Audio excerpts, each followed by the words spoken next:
자, 가시리 정리해 봅시다. 가시리는 일단 갈래가 너무너무 중요해요. 그래서 우리 갈래부터 먼저 좀 정리를 해볼게요. 자, 이 가시리의 갈래는 바로 고려 때 불렸던 고려가요입니다. 고려가요. 자, 그러면 이 고려가요의 특징 지금 7개로 정리를 해놨는데 이 7가지 특징을 꼭 외워야 합니다. 자, 그러면 일단 첫 번째부터 한번 가볼게요. 자, 고려 때잖아요. 근데 우리 왼쪽에 시를 보면은 한글로 쓰여 있어요. 자, 고려 때 한글 있었을까요? 한글 없었죠. 그쵸? 자, 그러면 우리 여기에서 알 수 있는 특징은 일단 뭐냐면 글로 적혀서 지금까지 전해진 것이 아니고 처음에는 구비전승되었다라는 거를 알 수 있어요. 구비전승. 자, 그래서 입으로 전승이 되다가 한글로 기록된 게 언제냐면 바로 한글이 만들어진 후에 조선 때 기록된 거예요. 조선 때. 자, 그러면 조선 때 궁중음악으로 편입이 되면서 유입이 되면서 한글로 기록이 되었다. 이게 첫 번째 특징이 될 겁니다. 자, 그러면 두 번째는 향유충이에요. 향유충이라고 하면은 이 노래를 즐겨 부르는 사람들이라고 볼 수 있죠. 자, 그러면 고려 때 누가 이런 고려가요를 불렀냐면 자, 구비전승 되었잖아요. 근데 한번 생각해 볼게요, 여러분. 자, 높은 계급의 사람들이었다면 한자로라도 기록을 해놨을 거예요. 그쵸? 자, 그러면 이거는 기록을 안 해놨다는 거는 평민들이 불렀다라는 것을 또 알 수 있습니다. 평민들이 불렀다. 자, 그러면 주제요, 여러분. 자, 평민들이 불렀기 때문에 주제가 너무 어렵거나 심오하거나 그렇진 않아요. 우리 일상에서 일어나는 일들이 주제가 될 거거든요. 그래서 사랑이라든지, 사랑을 하면 또 이별도 하죠, 이별. 그리고 삶의 애환, 삶, 이런 것들이 바로 주제가 될 겁니다. 자, 그리고 음보율은 우리 끊어 읽는 거죠. 이 시를 끊어 읽을 때 어떤 호흡으로 끊어 읽어야 되냐면 3음보로 끊어 읽을 거예요. 음수율은 글자 수 반복이죠. 자, 그러면 글자 수 어떻게 반복할 거냐면 3, 3, 2조, 세 글자, 세 글자, 두 글자, 혹은 세 글자, 세 글자, 세 글자 이렇게 반복할 거예요. 그래서 이 음보율이랑 음수율은 이따가 시에다가 한번 직접 표시하면서 한번 다시 볼게요. 자, 그 다음에 5번째는 계속 반복되는 구절을 우리 후렴구라고 하는데 이 후렴구가 있을 겁니다. 후렴구가 존재한다. 그리고 6번째는 왼쪽에 시를 보면 연이 구분되어 있어요. 그래서 우리 고려가요는 연구분이 되어 있어서 분연체라고 불러요. 분연체. 말 그대로 연을 구분했다 이 뜻이에요. 분연체. 자, 다른 말로는 또 뭐라고도 하냐면 연장체라고도 합니다. 연장체.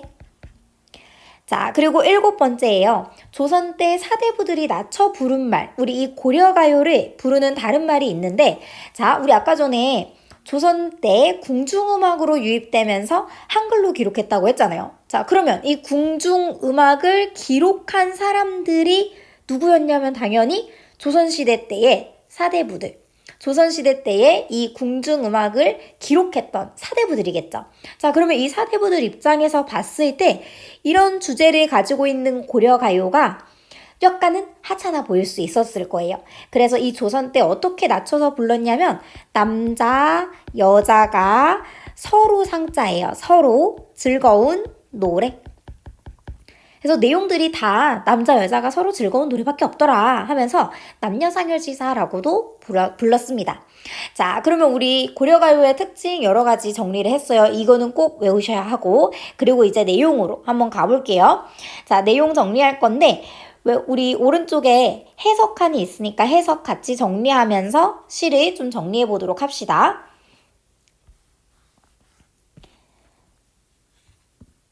자, 그러면 1년부터 한번 정리해 볼게요. 가시리꼬. 자, 우리 여기에서 가시리 해석 어떻게 할 거냐면 바로 가시렵니까? 이렇게 해석할 거예요. 가시렵니까? 자, 가시렵니까? 그리고 우리 지금 요 글자 읽을 거예요. 이거 어떻게 읽을 거냐면 여러분 버리고 이렇게 읽을 겁니다. 버리고. 자, 그래서 나를 버리고 가시렵니까? 지금 시적 상황이 어떤 상황이냐면 이미 나를 버리고 가는 거예요. 님이 나를 버리고 가는 그런 상황입니다. 이별하는 상황이에요. 자, 그러면 1년 한번 정리해 볼까요? 우리 1년에 가시리에다가 A 표시할게요. 가시리꼬 A, 버리고 B, 가시리꼬 A. 자, 지금 똑같은 비슷한 부분인 가시리꼬에다가 다 A를 표시했고 버리고에는 B라고 표시를 했어요. 우리 이런 거를 A, B, A 구조라고 합니다.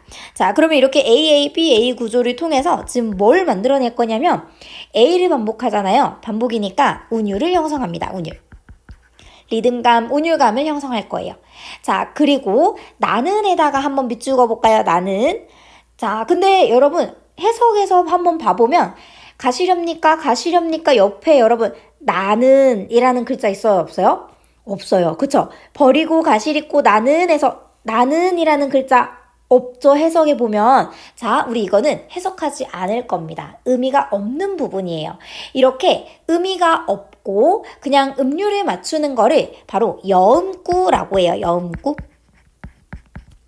자, 그러면 지금 이게 시로 적혀져 있지만 예전에는 궁중음악으로 노래로 불렸던 거잖아요. 자, 그러면 멜로디가 있고 이 가시리가 지금 가사예요, 가사.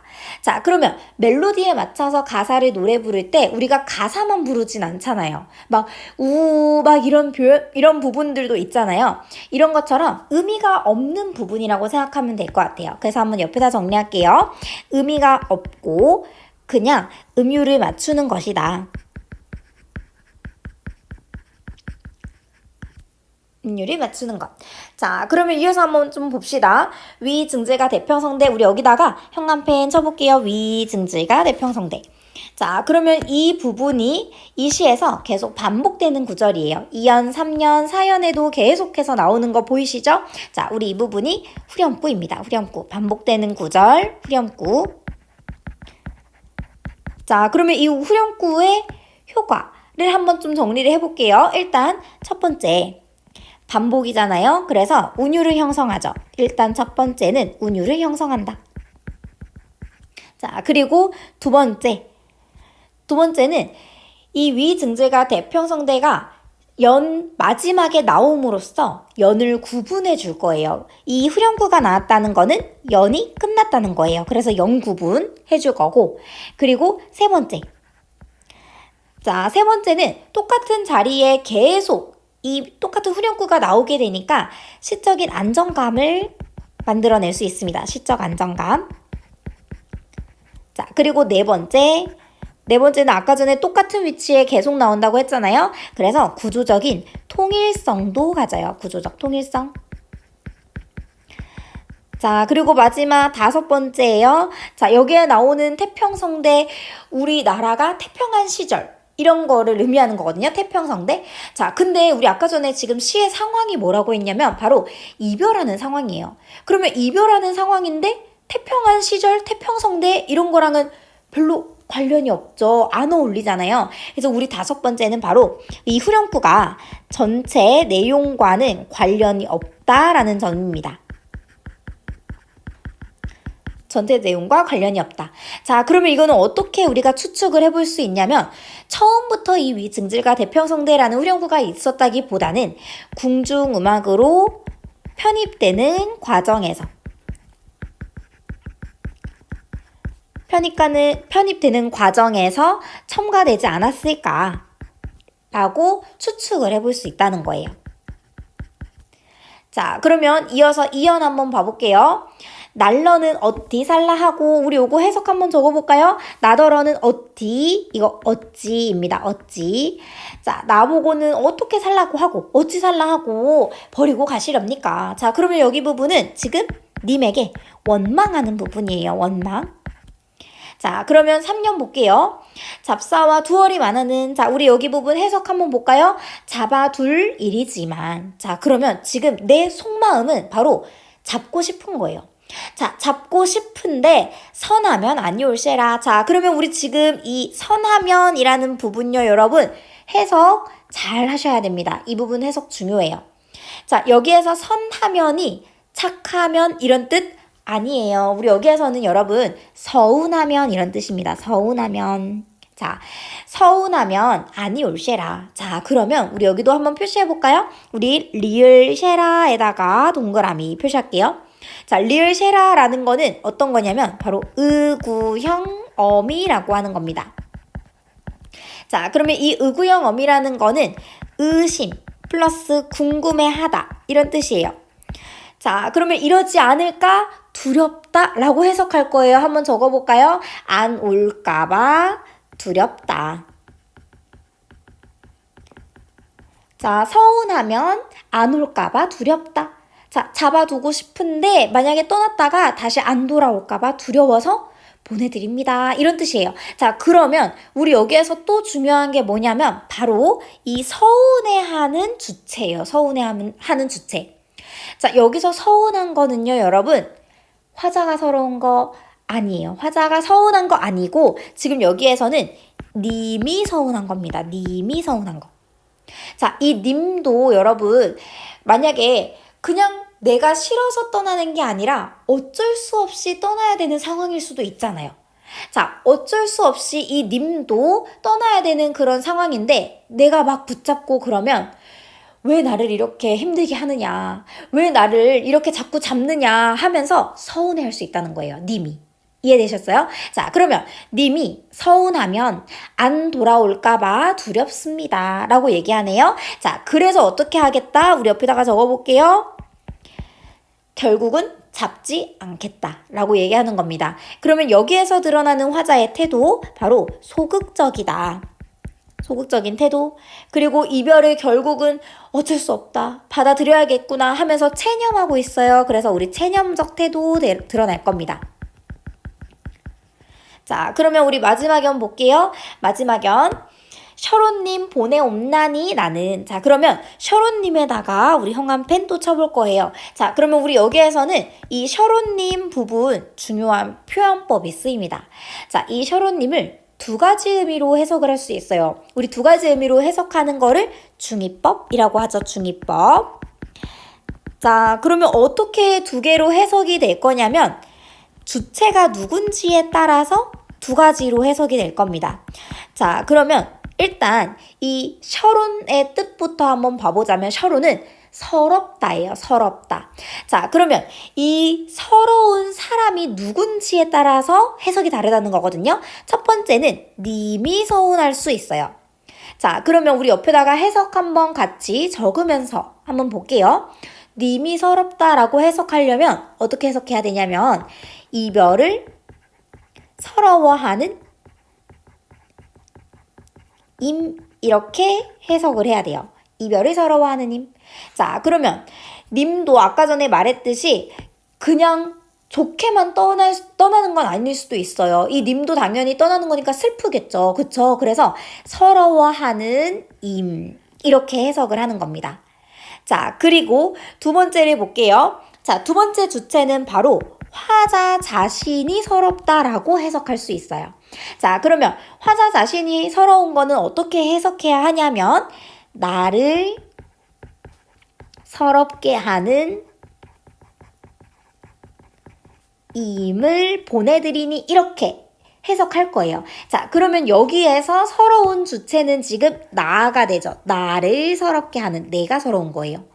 자, 그러면 이별을 서러워하는 임을 보내드리나니 혹은 나를 서럽게 하는 임을 보내드리나니 이렇게 두 가지 의미로 해석할 수 있는 겁니다. 자, 이어서 볼게요. 자, 보내드리니 가시는 듯 도셔오쇼셔. 자, 우리 여기 부분 해석을 한번 봐보자면 가시는 즉시 돌아서서 오십시오. 가자마자 자기한테 다시 돌아오래요. 자, 그러면 돌아와라 라고 얘기하는 거는 화자의 소망이죠. 자, 이 소망을 직접적으로 표출하는 부분입니다. 자, 그러면 이 소망을 직접 표출하고 그리고 이어서 한번 볼까요? 자, 가자마자 돌아오라고 얘기하고 있어요. 그러면 돌아올 때까지 자기는 뭐 하겠다? 기다리겠다. 그래서 끝까지 자기는 기다리겠다라고 하는 이런 간절한 그리움의 정서도 드러납니다. 자, 그러면 우리 내용은 다 정리를 해보았어요. 우리 이제 옆에다가 한번 다시 정리를 해볼게요. 자, 시상 전개 방식부터 한번 봐봅시다. 자, 우리 여기에서 시상 전개 방식은 여러분, 자, 사연으로 이루어져 있고 내용의 전개가 있으니까 우리 여기는 기승전결이라고 볼 수 있어요. 기승전결. 그래서 처음에 내용이 시작이 되다가 클라이맥스가 있고 그리고 결말이 있는 이런 내용 구조가 될 겁니다. 기승전결.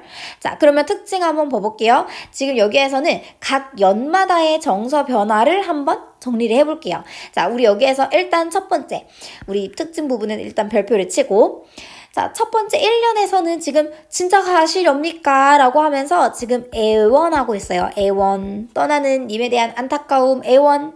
자, 그리고 2년에서는 여러분, 나보고는 어떻게 살라고? 원망하고 있습니다. 원망. 그리고 좌절. 자, 3년에서는 잡아두고 싶지만 내가 이미 서운해하면은 안 올까봐 두려워서 안 잡겠다. 내가 잡지 않겠다. 라고 하는 이런 체념적 태도가 드러나죠. 체념. 자, 그리고 마지막은 가시는 듯 돌아서서 오십시오. 소망하고 있어요.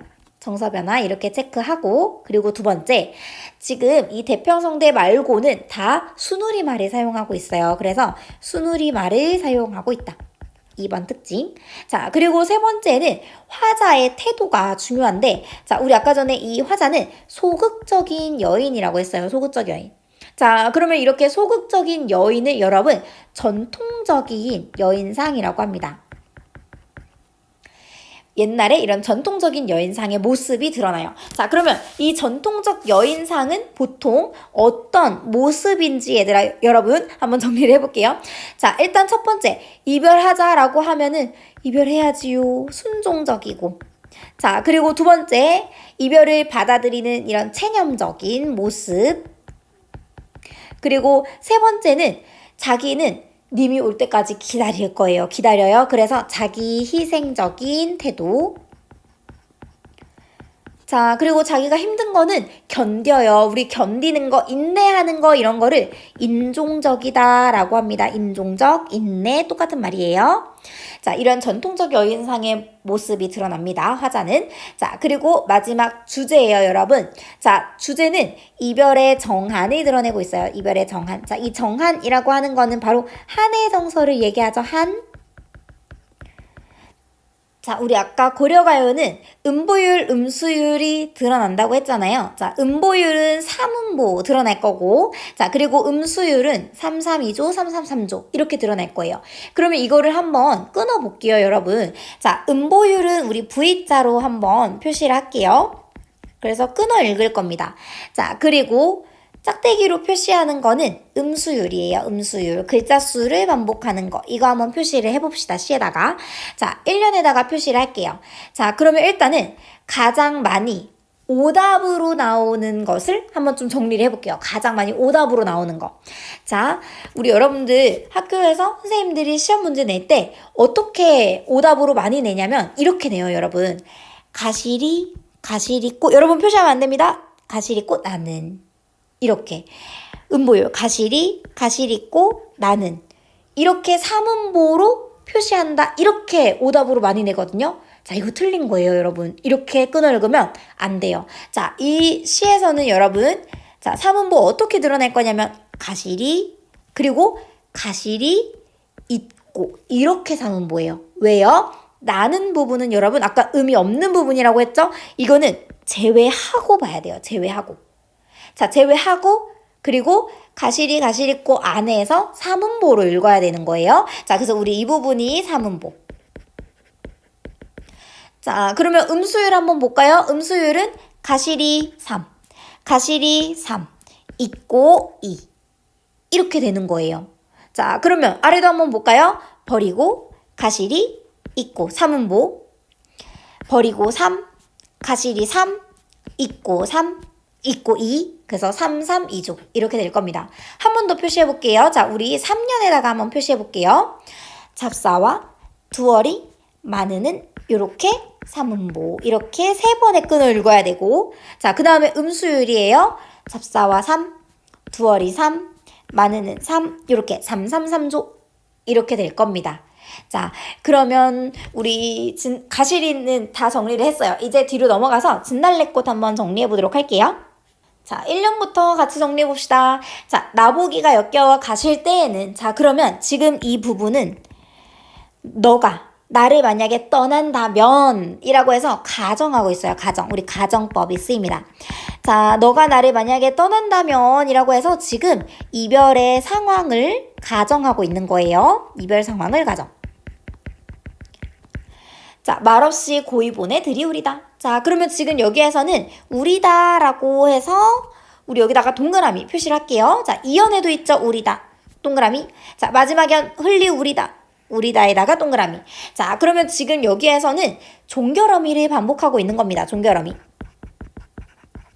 자, 우리다라고 하는 종결어미를 반복해요. 자, 이 종결어미 반복을 통해서 일단 첫 번째 반복이니까 운율을 만들어내죠. 첫 번째 운율 형성. 자, 그리고 두 번째 특징이 중요한데, 자, 들이 우리다, 뿔이 우리다, 뭐뭐 하오리다 라고 얘기하면서 부드럽게 말하는 어투를 만들어냅니다. 자, 부드럽게 말하죠. 그래서 우리 여성적 어조를 만들어냅니다. 자, 그리고 이연으로 갈게요. 평안, 영변의 약산, 우리 여기 영변은 여러분 평안북도예요. 평안북도. 자, 그러면 이 평안북도의 영변이라고 하는 실제 지명을 쓰고 있네요. 실제 지명. 자, 그러면 실제 지명을 쓰고 있으니까 일단 첫 번째 사실성도 드러나고요. 그리고 두 번째 향토적인 분위기, 향토성도 만들어냅니다. 자, 영변에 약이 난다는 그 산에 진달래꽃을 아름따다 가실 길에 뿌리겠대요. 자, 그러면 자, 진달래꽃에다가 형광펜 칠게요. 자, 우리 여기에서는 여러분 이 진달래꽃의 상징적 의미를 꼭 정리하셔야 됩니다. 자, 그래서 우리 오른쪽에다가 한번 같이 정리하면서 볼 거예요. 진달래꽃의 상징적 의미 정리하면서 봅니다. 자, 일단 이 진달래꽃을 아름 따다 가실 길에 뿌릴 거래요. 자, 일단 아름이라고 하는 거는 한아름 따다가 가실 길에 뿌리겠다. 그만큼 많이 따다가 가실 길에 뿌리겠다라고 얘기하는 거잖아요. 자, 그러면 지금 여기에서 이 아름이라고 하는 거는 뭐를 표현하고 있는 거냐면 자기가 이 님을 그만큼 사랑한다. 그 사랑을 표현하는 거거든요. 자, 그러면 일단 자신의 사랑을 크기를 이걸 아름이라고 하는 표현으로 구체화시켜서 표현하고 있는 겁니다. 자, 그러면 정리 한번 해볼게요. 자, 이 아름이라고 하는 사랑의 크기를 구체화하고 있다. 자, 그러면 사랑의 크기라고 하는 거는 여러분 추상적인 관념이잖아요. 눈에 보이지 않아요? 자, 그래서 우리 표현법으로 이야기하자면 추상적 관념의 구체화를 쓰고 있어요. 추상적 관념의 구체화. 자, 아름 따다 가실 길에 뿌리우리다. 자, 그러면 우리 한번 좀 정리를 해봅시다. 자, 진달래꽃의 의미예요. 일단은 두 번째 거 먼저 좀 정리를 해볼까요? 아까 이 꽃을 뿌려서 님에게 뿌리겠다고 했잖아요. 자, 일단 임에 대한 사랑을 표현하는 방법이에요. 사랑. 자, 그러면 너를 사랑하는 그만큼 내가 이 꽃을 가득 따다가 뿌려줄게 라고 얘기하는 겁니다. 자, 그러면 이거는 자신의 사랑을 대신 전달하고 있는 거예요. 이 진달래꽃을 통해서 전달하고 있는 거예요. 그래서 화자의 분신 역할도 됩니다. 사랑을 대신 표현하니까. 자, 그리고 이어서 한번 볼게요. 자, 이 아름 따다 가실 길에 뿌리우리다 라고 하는 거는 조금 어려운 용어예요, 여러분. 불교의 전통의식인 산화공덕이라고 하는 전통의식이랑 관련이 있는 겁니다. 자, 그러면 옆에다가 정리할게요. 산화공덕, 이거는 아까 말했듯이 불교의 전통의식이에요. 그래서 옛날에 부처님이 앞을 지나가실 때, 길을 가실 때 뒤에서 이렇게 꽃을 뿌렸다고 합니다. 자, 그러면 이 불교의 전통의식처럼 너가 길을 걸어갈 때 나는 그 꽃을 뿌리겠다 라고 이야기를 하는 거예요. 그러면 이거는 임에 대한 축복을 의미해요. 축복. 너 가는 길을 내가 축복해 줄게. 이런 의미인 겁니다. 자, 그러면 3면 정리할게요. 가시는 걸음걸음 놓인 그 꽃을 사뿐히 들여밟고 가시옵소서. 자, 그러면 사뿐히 들여밟고에다가 밑줄 그어볼까요? 자, 사뿐하게 밟는다는 거는 아주 가볍게 약하게 밟는다는 거잖아요. 근데 들여밟는 건 어떤 거예요, 여러분? 꾹꾹 눌러서 밟고 가라는 거예요. 그러면 사뿐하게 밟는 거랑 들여밟는 거는 모순적이잖아요. 그쵸? 우리 이렇게 모순된 표현을 쓰는 거 역설법입니다. 역설법. 사뿐히 들여밟고 가시옵소서. 자, 그러면 지금 여기에서는 어떤 태도가 또 드러날 거냐면, 자, 일단 첫 번째. 아까 이 꽃은 뭐를 의미한다고 했었죠, 여러분? 임에 대한 화자의 사랑을 의미해요. 자, 그러면 자기가 사랑을 표현할 건데 그 사랑을 어떻게 하고 가라고? 밟고 가라고. 자, 그러면 여기에서는 일단 첫 번째 희생적 태도가 드러나요. 자, 화자의 희생적 태도, 자신을 밟고 가라는 거니까, 자기의 사랑을 밟고 가라는 거니까 희생적 태도가 드러나고, 자, 그리고 또 두 번째예요, 두 번째. 자, 자기가 축복도 해줄 거고, 사랑도 해줄 거고, 그리고 너는 그 꽃을 밟고 가라 라고 이야기를 하고 있잖아요. 자, 지금 이 이별의 슬픈 마음, 그리고 이별의 이런 이별의 정한을 숭고한 사랑으로 승화시키고 있는 겁니다. 승화시킨다는 거는 이겨낸다 이런 말이라고 생각해 주시면 될 것 같아요. 조금 어렵잖아요. 지금 표현이 조금 어려운데 이렇게 생각하시면 될 것 같아요. 자, 남녀가 헤어지는데 서로 나쁘게 헤어지는 것이 아니라, 서로 막 욕하고 이렇게 헤어지는 게 아니라, 그래, 너가 가는 길에 나는 너를 축복도 해줄 거고 응원도 해줄 거고 사랑도 해줄게. 내 사랑은 왜냐면 이만큼 숭고하니까. 이렇게 얘기를 하는 거예요. 이렇게 표현을 하는 겁니다. 자, 나는 슬프긴 하지만 그래, 우리 사랑은 예쁜 걸로 남겨두겠어. 너를 욕하고 나쁜 이별로 남겨두지 않고 좋은 이별, 좋은 사랑으로 남겨두겠어. 이렇게 숭고한 사랑으로 승화시키고 있는 거입니다. 자, 그러면 지금 여기에서는 또 마지막 자기 희생적인 자세가 드러난다라고 볼 수 있어요. 그쵸? 자기가 사랑을 표현한 그 꽃을 밟고 가라고 했으니까 자기 희생적 자세도 드러납니다. 자, 그러면 이제 마지막 연이에요. 자, 나보기가 엮여 가실 때에는 죽어도 아니 눈물 흘리으리다. 자, 그러면 우리 여기다가 형광펜 쳐볼까요? 죽어도 아니 눈물 흘리으리다. 자, 이 부분이 이 시에서 가장 중요한 부분이에요. 자, 그러면 일단 이 시에 지금 형광펜 쓴 부분에 쓰인 표현법을 먼저 정리해 볼게요. 첫 번째. 자, 죽어도 아니 눈물 흘리우리다 라고 쓰여 있는데 원래 같았으면 여러분 우리 이렇게 쓸 거예요. 죽어도 눈물을 흘리지 않겠다 이렇게 적을 거죠.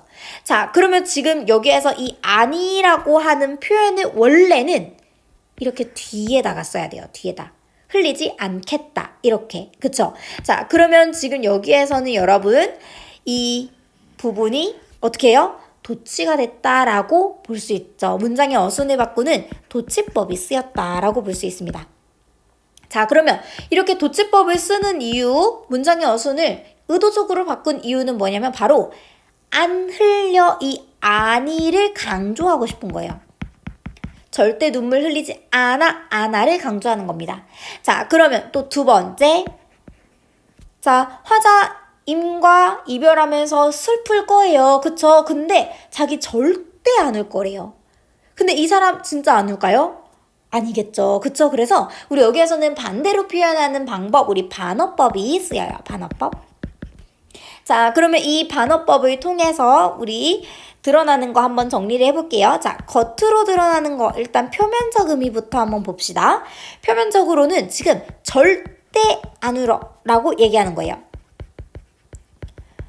자, 그러면 이면적 의미로 보자면 이 사람 울 거겠죠. 그쵸? 그래서 울 거야. 이렇게 되겠죠.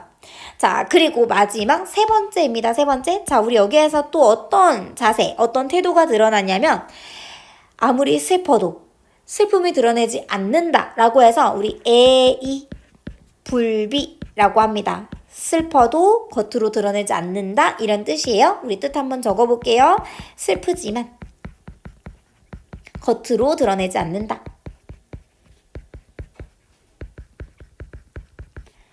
애이불비라고 합니다. 자, 그러면 우리 이제 옆으로 가서 한번 시 내용을 좀 정리를 해봅시다. 자, 시상 전개 방식부터 한번 봐볼게요. 자, 이 시에서는 여러분 지금 시상 전개 방식 어떤 거 쓰이고 있냐면 자, 1년과 마지막 연이 거의 비슷해요. 그쵸? 자, 그래서 1년과 마지막 연이 비슷하게 이루어져 있기 때문에 수미상관 구조가 쓰이고 있습니다. 수미상관. 자, 그러면 이 수미상관을 통해서 여러분 어떤 효과를 만들어낼 수 있냐면 첫 번째, 운율을 만들어낼 수 있고요. 운율. 자, 그리고 두 번째. 자, 비슷한 내용이 앞뒤로 받쳐주고 있기 때문에 안정감도 있어요. 안정감. 자, 그리고 세 번째는 통일성도 부여합니다. 통일성. 자, 그리고 네 번째는 헤어지자고 하면 보내주겠다. 절대 울지 않겠다. 라고 하는 이런 주제를 또 강조해주죠. 주제 강조. 자, 그리고 마지막 다섯 번째. 똑같은 내용으로 시작해서 똑같이 끝나면 여운도 형성을 합니다. 여운 형성. 자, 이렇게 여러 가지 효과를 만들어낼 거예요. 자, 두 번째입니다. 화자의 정서 태도. 자, 일단 시작을 어떻게 했냐면 이별 상황을 가정하면서 시작했죠. 자, 그리고 임을 고이 보내드리겠다고 하면서 인종과 우리 인종 아까 가시리 하면서 정리했어요. 여러분. 인내한다 라는 거와 똑같은 말이에요. 인내한다. 인종. 그리고 체념의 정서를 드러내요. 자, 떠나는 임을 축복해 줌으로써 임에 대한 헌신적인 사랑도 드러내고 있습니다. 자, 그러면 여기에서 쓰인 말들 여러분 한번 잘 봐보세요. 인종, 체념, 헌신. 자, 우리 아까 어디서 많이 봤는데 여러분. 자, 전통적인 여인상의 모습이 여기도 드러나죠. 자, 그러면 표현상의 특징 아래로 내려가서 한번 정리해 봅시다. 자, 일단 첫 번째는 우리 아까 반어법이 쓰인 부분 중요하다라고 했어요.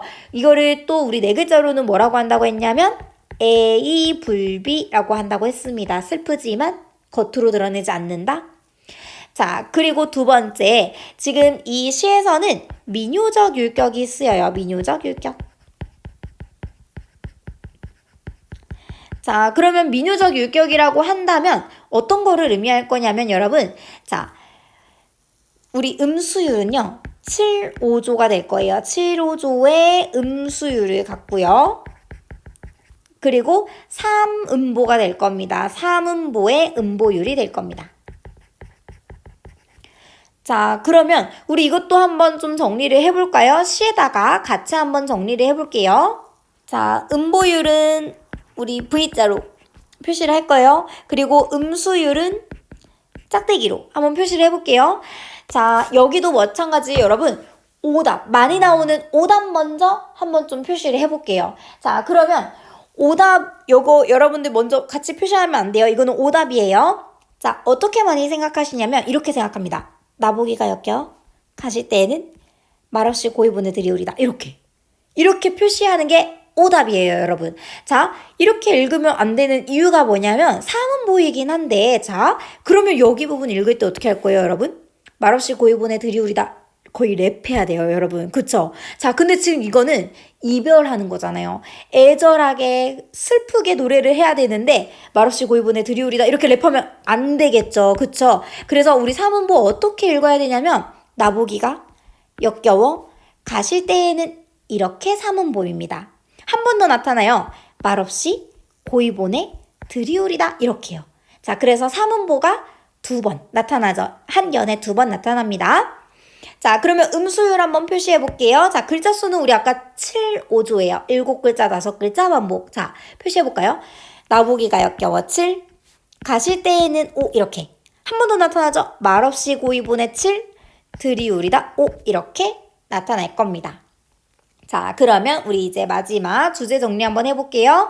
자, 우리 이 시의 주제도 마찬가지 이별의 정한을 나타냅니다. 이별의 정한. 자, 그래서 이 가시리와 그리고 진달래꽃은 이별의 정한이라고 하는 같은 주제, 그리고 전통적 여인상의 모습, 이런 것들이 드러나기 때문에 지금 공통으로 엮어서 같이 보고 있는 거예요. 자, 그러면 우리 뒤로 넘어가서, 교재 뒤로 넘어가서 한번 좀 정리를 해보도록 합시다. 자, 우리 진달래꽃은 시 전체적으로 반어적인 표현이 계속해서 쓰인다라고 볼 수 있어요. 자, 그러면 우리 이거를 각 연마다 어떤 식으로 반어가 드러나는지 한번 좀 정리를 해보도록 합시다. 자, 표면적인 의미와 그리고 심층적인 의미 이렇게 나눠서 한번 볼 수 있을 것 같은데 1년에는 여러분, 자, 이별한다고 하면 말없이 보내주겠다라는 체념이 드러나요. 체념. 자, 근데 이거의 심층적 의미를 보자면 체념하고 있지만 마음속은 다 썩어 문드러지겠죠. 고통이에요. 고통. 자, 그리고 이어 볼게요. 꽃을 뿔이 우리다 라고 해서 축복해 주는 것처럼 보이지만 속으로는 원망과 절망, 그리고 여기에서는 여기 오타가 있어요, 여러분. 임과의 재회를 바라는 미련과 집념. 이런 마음이 드러나는 겁니다. 자, 그리고 3년에서는 지금 희생적인 사랑이 드러난다. 왜냐면 들여밟고 가시옵소서라고 했잖아요. 자, 그러면 희생적 사랑이 표면적 의미라면 심층적 의미는 뭐냐면 여러분, 죄책감을 유발하는 거예요. 죄책감. 왜냐하면 한번 여러분 봐보세요. 아까 전에 우리 여기에서 사뿐히 들여밟고 이 부분이요. 자, 사뿐하게 밟으면서 들여밟아 라고 하면 발을 내디딜 수 있을 것 같아요, 여러분? 어떻게 밟아야 될지 모르잖아요. 그만큼 죄책감을 유발한다 라는 겁니다. 자, 그리고 마지막 사연에서는 지금 우리 인고는 인내한다, 고통을 인내한다 이런 의미예요. 나는 절대 안 울 거야 라고 얘기하면서 인내하는 걸로 보여요. 표면적 의미. 자, 심층적 의미는 엄청 슬픈 거죠. 그쵸? 이렇게 반어적인 표현이다 라고 볼 수 있습니다. 자, 그러면 우리 진달래꽃 여기까지 정리하고, 그리고 우리 뒤로 넘어가서 이제 좀 정리를 마저 해보도록 할게요. 자, 아까 앞에서 가시리 그리고 진달래꽃 시를 같이 봤고 이별의 정한이 드러나는 작품, 다른 작품들 우리가 내신 시험에서 같이 엮어서 많이 나오는 작품들을 좀 비교해 보도록 할 거예요. 자, 그러면 일단은 서경벌곡이라고 하는 작품이랑 비교를 해볼 건데 여기서는 여러분 이 해석에 주목하면서 한번 좀 봐주시면 좋을 것 같아요. 자, 일단 상황은 여러분 똑같이 이별의 상황입니다. 이별하는 상황에서 화자의 어떤 태도가 드러나는지 우리 이거에 주목하면서 보시면 될 것 같아요. 자, 서경이 서울이지만, 자, 그러면 서경이 서울이다 라고 얘기하는 거는 지금 이 서울은 자기가 살고 있는 지역이에요, 지역. 자, 그러면 이 서경이 서울이다, 수도예요, 수도. 자기가 사는 이 지역, 여러분 미안해요. 우리 여기서 서경이 자기가 사는 지역이죠. 서경이 자기가 사는 지역이고 그리고 수도이다. 이 뜻이죠. 수도. 자, 자기가 사는 이 지역이 수도이고 그리고 이어서 한번 볼까요? 닭꼰대 소성경 고의 말은 내가 살기 위해서 털을 닦아놓은 이 소성경이라고 하는 자기의 지역을 자기는 좋아한다. 즉, 자기가 살고 있는 자신의 지역을 자기는 너무너무 좋아해요. 떠나고 싶지가 않은 거예요. 자, 근데 임을 이별하기보다는 길쌈하던 배를 버리고서라도, 자, 그러면 길쌈하던 배라는 거는 뭐를 의미할 거냐면 자신의 직업이에요. 자신의 직업, 일. 내 일까지 버리고서라도 어떻게 나를 사랑만 해주신다면 내가 울면서 따라가겠습니다. 자, 울면서 따라가겠습니다 라고 하네요. 자, 그러면 여기에서 드러나는 화자의 태도가 있어요. 어떤 거냐면 바로 내가 사랑하는 지역도 버려, 내 직업도 버려, 그리고 너를 쫓아갈래 라고 하는 적극적인 태도가 드러나요. 자, 그러면 지금 이 서경별곡도 여러분 고려가요거든요. 고려가요. 고려 때 불렸던. 자, 우리 아까 가시리도 고려가요잖아요. 근데 가시리에서는 전통적인 여인상의 모습이 드러났단 말이에요. 그래서 소극적이었죠. 자, 근데 지금 이 시에서는 아주 적극적입니다. 그쵸? 자, 그래서 우리 여기서는 적극적인 태도가 드러난다. 이렇게 정리를 해볼 수 있겠죠. 자, 그러면 두 번째 이 신아리랑이라고 하는 작품은 지금 왜 정리하고 있냐면 이거는 지금 천재박 교과서에 같이 실려 있어요. 이 가시리 진달래꽃과 신아리랑이 같이 정리되어 있기 때문에 우리 지금 정리를 해보는 겁니다. 자, 아리랑 아라리요. 아리랑 고개로 넘어간다. 자, 우리 이 부분이 지금 신아리랑의 후렴구예요. 후렴구. 자, 이 부분이 후렴구이고, 자, 그리고 이어서 볼게요. 나를 버리고 가시는 님은 심리도 못 가서 발병 난다. 자, 우리 여기다가 현관펜이에요. 심리도 못 가서 발병 난다. 자, 그러면 지금 여기서는 뭘 하고 있냐면, 너 나 떠날 거야? 너 나 떠나면 발에 병 나. 이렇게 위협하고 있는 거예요. 위협. 자, 그러면 이렇게 위협을 한다는 거는 그만큼 너가 안 갔으면 좋겠다라는 그런 간절함을 드러내는 거죠. 자, 그러면 지금 여기에서도 마찬가지 나를 버리고 간다라고 했으니까 상황은 똑같이 이별의 상황이에요. 자, 그러면 여기에서 나타나는 정서 태도는 바로 위협하는 이런 협박하는 모습, 협박. 발에 병이 날 거야. 그리고 원망하고 있죠. 그리고 그만큼 간절하게 떠나지 않기를 소망하는 모습도 드러납니다. 자, 그러면 이제 우리 마지막. 자, 아까 우리 진달래꽃 할 때 여러분 반어법도 나왔고 역설법도 나왔어요. 그래서 우리 반어법이랑 역설법 구분하는 거 어렵잖아요. 우리 이거 한번 같이 정리하고 갈 겁니다. 자, 그러면 일단은 반어랑 역설 개념부터 좀 정리를 할게요. 첫 번째 나타난 것부터 한번 볼게요. 겉으로 드러난 표현과 속에 숨겨져 있는 내용을 반대로 나타내는 거, 우리 이거를 반어법이라고 하죠. 자, 그러면 우리 두 번째 거. 표면적으로는 이치에 어긋나는 것처럼 보인다. 하지만 속에는 보다 깊은 뜻을 담고 있다. 모순되는 것처럼 보이지만 진리를 담고 있는 표현. 우리 이런 거를 역설법이라고 하죠. 자, 그러면 반어랑 역설 한번 좀 구분을 해보도록 합시다. 자, 1번 한번 볼까요? 자, 우리 여기에서는 여러분 찬란한 슬픔의 보험을 우리 여기 부분에 주목을 하셔야 돼요. 자, 찬란하다는 거는 긍정적인 표현이죠. 슬픈 거는 부정이에요. 그래서 역설법. 자, 그 다음에 2번 한번 볼게요. 길이 끝났대요. 근데 거기에 길이 있대요. 말이 안 되죠? 역설. 모순되니까 역설. 자, 세 번째. 혼잔데 지금 뭐라고? 슬프지 않다고 거짓말하고 있죠? 우리 반어법. 4번 소리 없는 아우성. 자, 아우성 친다는 게 소리를 친다는 건데 소리가 없대요. 모순되는 거니까 우리 여기도 역설법. 자, 5번이에요.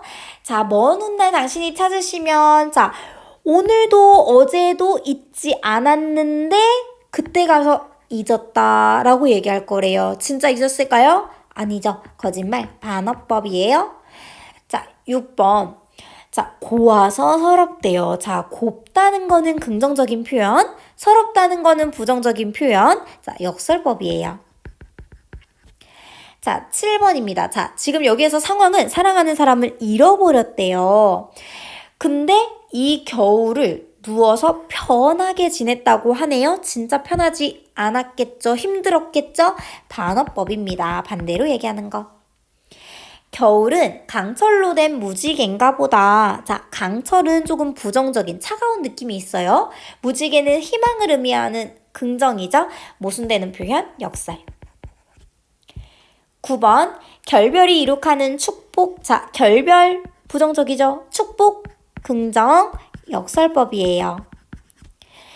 자, 10번입니다. 우리의 사랑을 위하여서는, 자, 사랑을 위해서는 이별을 해야 한다. 말이 안 되죠? 역설법. 자, 11번이에요. 님은 갔대요. 떠났는데, 자, 나는 님을 보내지 아니하였습니다. 오타 있어요, 여러분.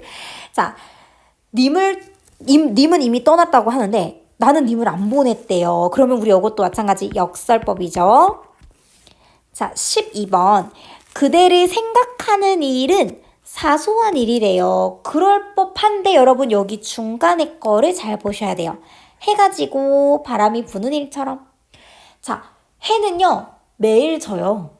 바람도 매일 불어요. 그러면 그대를 생각하는 거는 항상 한다는 거잖아요. 항상. 그러면 항상 하는 일인데 그게 사소할까요?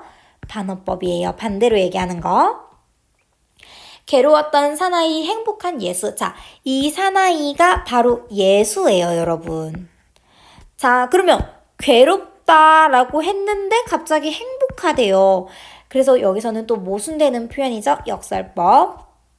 14번 외로운 황홀한 심사위원이. 자, 외롭다 부정, 황홀하다 긍정. 자, 우리 여기도 역설법. 마지막 15번. 자, 귀뚜리는 여기서 귀뚜라미거든요. 귀뚜라미. 자, 이 귀뚜라미가 자신의 잠을 깨운 거예요. 근데 뭐라고 표현했어요? 예쁘다. 너 참 살뜰하다. 칭찬하네요. 칭찬하는 거 아니죠. 그쵸? 그래서 우리 여기도 반어법이에요. 반어법. 자, 그러면 우리 여기까지 정리하면 가시리, 진달래꽃, 그리고 관련된 작품, 그리고 반어와 역설 같이 문제 나올 수 있는 것들까지 정리했습니다. 여기까지 볼게요.